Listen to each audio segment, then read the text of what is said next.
వారిద్దరూ చిన్నానాటి నుంచి ప్రాణస్నేహితులు. ఓ యువతి వ్యవహారంలో మనస్పర్ధలు తలెత్తడంతో నడిరోడ్డుపై వాహనాలతో ఢీకొట్టుకునే వరకు వెళ్ళింది.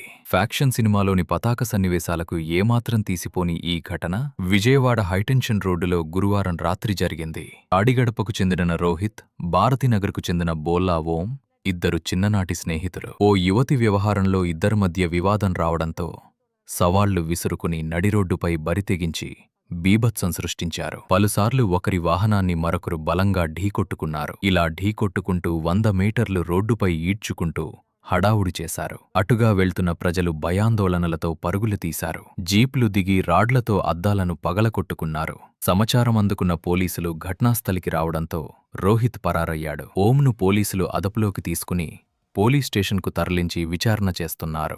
గొడవ జరిగినప్పుడు ఒకరి వాహనంలో ఓ యువతి, మరో వాహనంలో కొందరు యువకులు ఉన్నట్లు తెలిసింది.